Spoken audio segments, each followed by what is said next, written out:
My name is Sarah. I work with TV3 Ghana.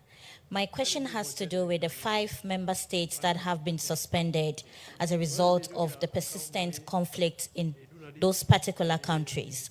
The narrative has been that the African Union has lost its grip and is not able to handle these situations in these countries for an amicable solution. Is that the case?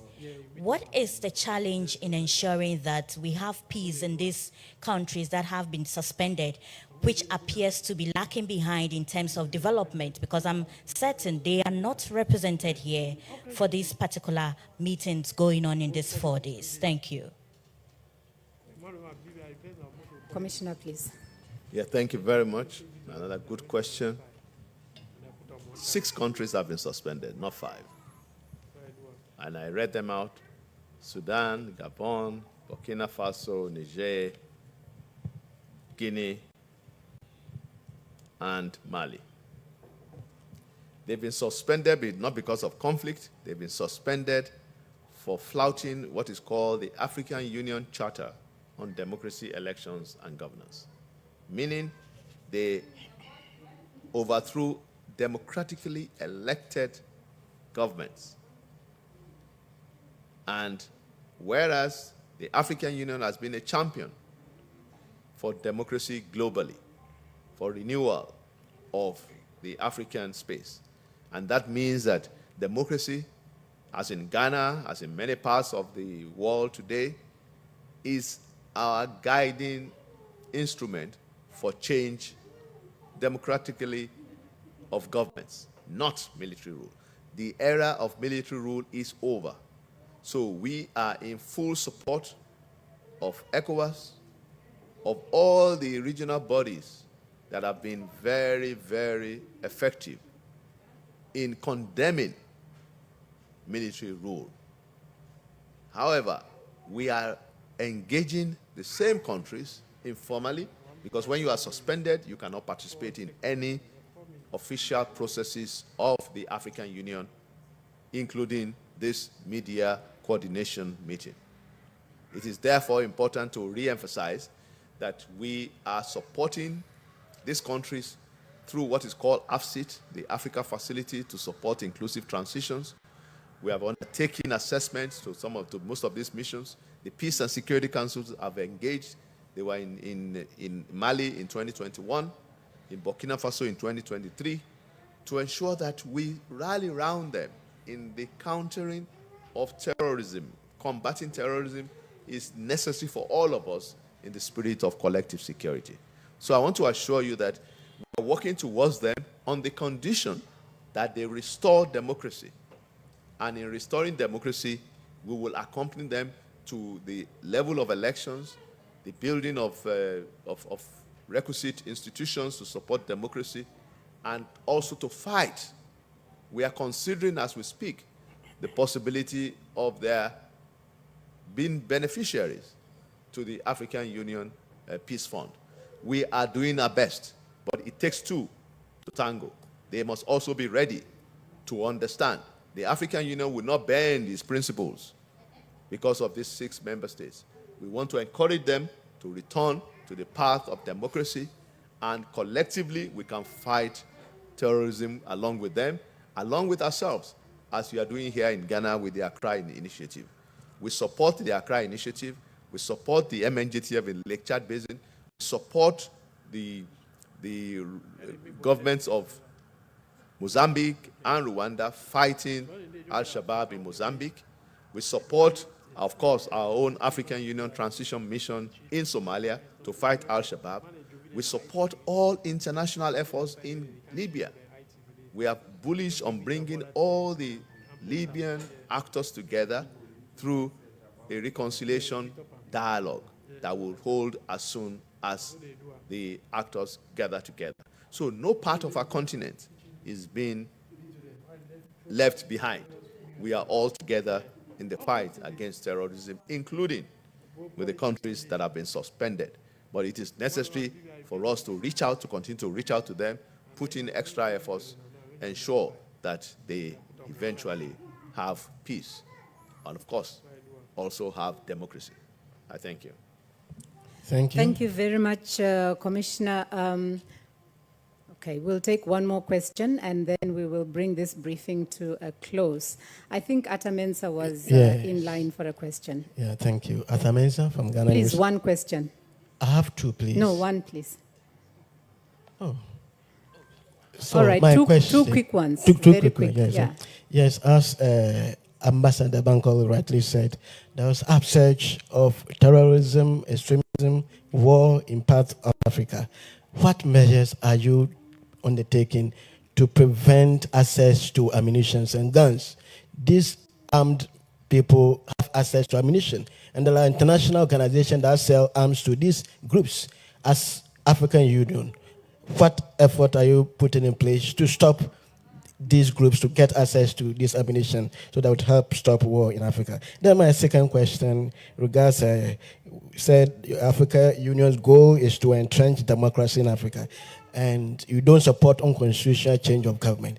But there is a situation in Cote d'Ivoire, for example, that after the government exceeded its tenure, it manipulated the system to continue to be in government. Don't you think such things help to infuriate people, mobilize people to come against the government? Because you have completed your tenure goal so that people will elect somebody to come, but you have manipulated the system and they are in government. And so if you want to help stabilize democracy, what effort are you putting in place to stop these practices? Thank you. Commissioner.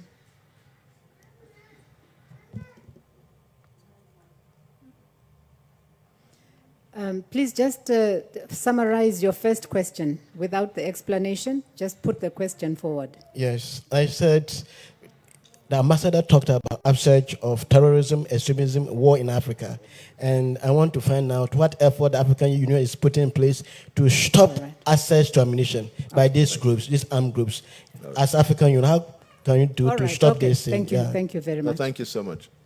The first is that the African Union has set up what is called the African Union Counter-Terrorism Center in Algiers. It looks at the whole gamut of capacity support. Remember, the African Union does not have its own army. The African Standby Force is still being operationalized or towards operationalization. So there is no army to stop to check the borders. Rather, we are coordinating the various initiatives that relate to intelligence sharing, that relate to maritime security, because some of the armed groups and terrorist groups use the high seas. So we are planning a continental naval exercise where we bring all our naval chiefs together to be able to better manage their maritime borders. We are also investing in small arms and light weapons better control. The proliferation of weapons of mass destruction with the armed groups is another factor. In the Sahel region, where, as you know, after the fall of former Gaddafi in Libya, everything exploded in the Sahel. So the Sahel has become a haven for small arms, transnational organized crimes. So we are making sure that we help build the capacities.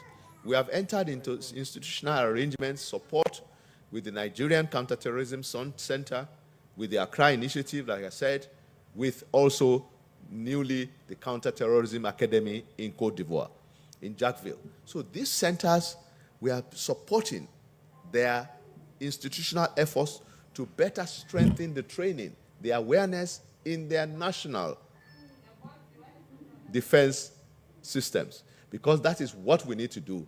Use better satellite, use better intelligence, human intelligence in particular, to be able to really stop the access of the terrorist groups to weapons that they use devastatingly. But here is the caveat. On the internet, you can even learn how to produce IEDs. This is where we have to really manage the future. It is important that you see democracy in the context of national constitutional systems. It is not, the African Union does not dictate to its member states. The African Union is made up of member states, and member states have their various constitutional rule of law systems that we follow or we guide them in their deliberations. But let me assure you that our goal is to remain vigilant, and all of us must be in the fight, in the vanguard for democracy and also to counter terrorism. Thank you so much. Democracy is one of the best forms of governance, and it has succeeded in many countries with the institution of good governance with a free and fair election. For democracy to be fully implemented, there needs to be checks and balances.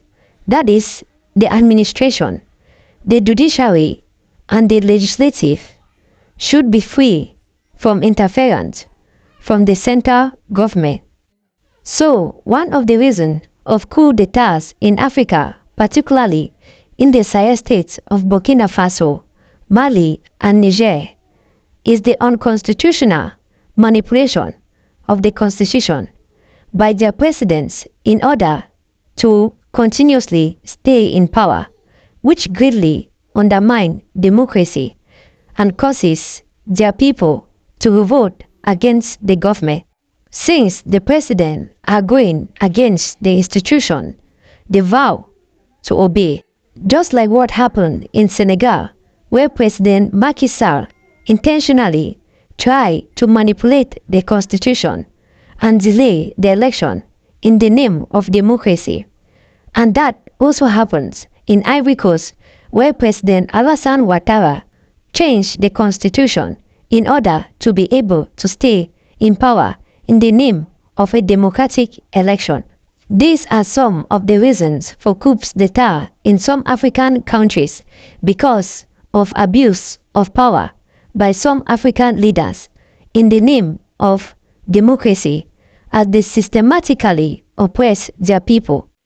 So, these are some of the facts that Africa Union and ECOWAS needs to take into consideration and treat them as a matter of urgency rather than turning a blind eye to some unconstitutional change of the constitution by some African leaders to stay in power, all in the name of democracy, instead of African Union to turn a blind eye to these unconstitutional acts and wait until coups takes place, like in Burkina Faso, Mali, and Niger, before they come in to start punching them with sanctions, instead of addressing the root cause of the problems. Sanctions should be the last thing in their mind. Rather, they should engage them in dialogue and find a lasting solution to the problems their brothers in the Sahel are facing. And to think that another African country will decide to sanction another African country because they were told to do so by some external forces is crazy. How can an African brother decide to starve his own African brother?